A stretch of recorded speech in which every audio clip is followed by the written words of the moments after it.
அன்பு நெஞ்சங்களே, இறைவன் நமக்கு தந்த புதிய நாளிலே இறைவனுக்கு நன்றி கூறி இறை வார்த்தையால் நம் வாழ்வை பயனுள்ளதாக மாற்றுவோம். இறைவன் நம் அனைவரை நிறைவாக ஆசீர்வதித்து பாதுகாத்து வழிநடத்துவாராக.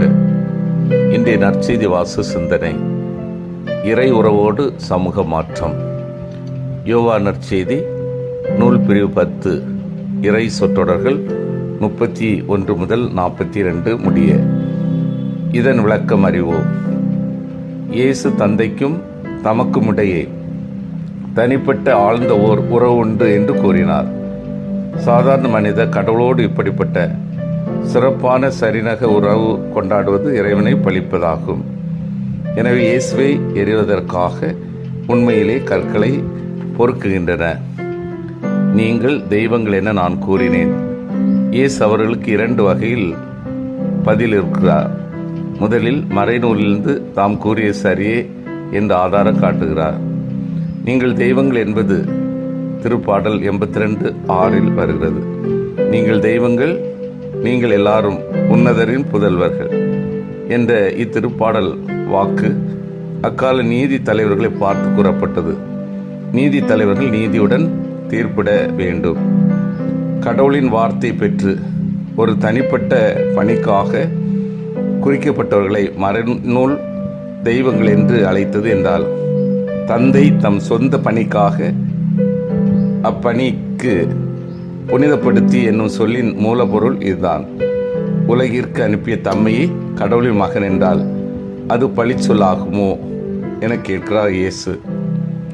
மறைநூலை ஆதாரமாக வைத்து தாம் கூறியது தவறாகாது என்று காட்டியவர் இப்போது தம் செயல்களை ஆதாரமாக வைத்து தம் கூற்றை நிரூபிக்க போகிறார்.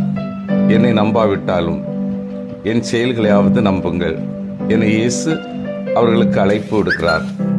இவ்வாறு தமக்கு தந்தைக்கு உள்ள தனிப்பட்ட உறவை அவர்கள் அறிந்து கொள்ள முடியும்.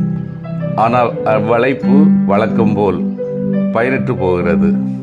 யூத தலைவர்கள் எதிர்ப்பை சமாளித்து அவர்களோடு போராடி வந்த இயேசு தந்தையுடன் தனிமையில் சில நாட்களை செலவழிப்பதற்காக யோர்தானுக்கு அப்பால் உள்ள பெத்தானியாவுக்கு செல்கிறார். பொதுவாக எப்போதுமே இயேசு தந்தையின் அருகில் இருந்த பிறகே மனித அருகில் வருவார். தந்தையிடமிருந்து பெரும் வல்லமை கொண்டே மனிதருக்கு போதித்து அவர்களின் எதிர்ப்புகளை சமாளிப்பார்.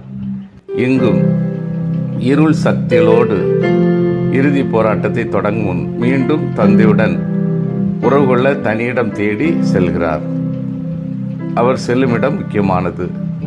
எங்கு திருமுழுக்கு பெற்றாரோ, எங்கு இவரை என் அன்பார்ந்த மகன் என்று தந்தை உரைத்தாரோ, எங்கு தம் பொது வாழ்வை தொடங்கினாரோ அங்கே பெத்தானியாவுக்கு செல்கிறார். சில ஏற்றுக்கொள்கின்றன, நம்பிக்கையும் கொள்கின்றன. அன்பார்ந்தவர்களே, பல்வேறு எதிர்ப்புகளிடையே இயேசு தன் பணியை செய்து வந்தார்.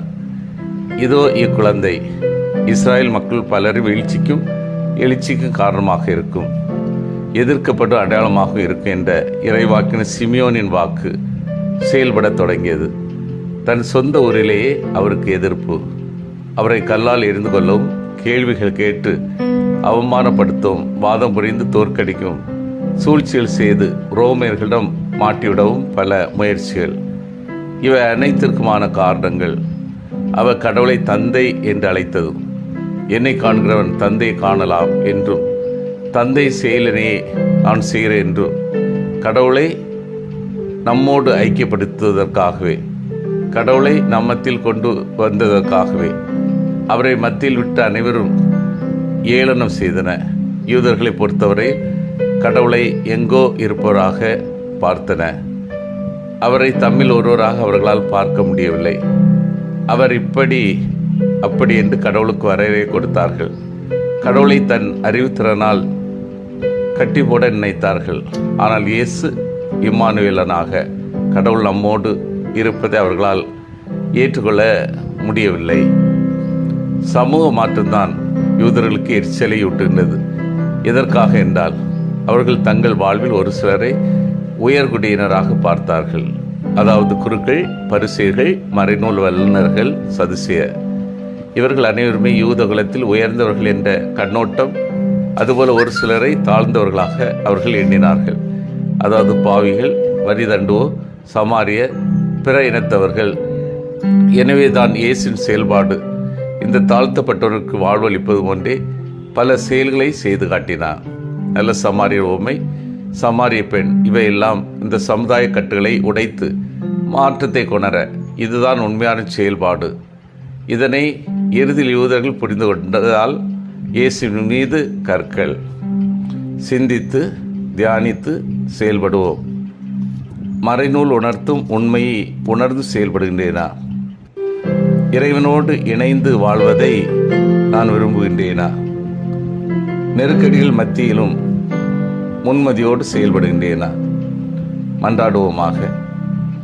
வல்லமைமிக்க இறைவா, நாங்கள் அனைவரும் மறைநூல் உணர்த்து உண்மையை உணர்ந்து செயல்படவும், உம்மோடு இணைந்து வாழ்வதை விரும்பவும், நெருக்கடிகள் மத்தியில் முன்மதியோடு செயல்படவும் வரம் தாரும். ஆமீன்.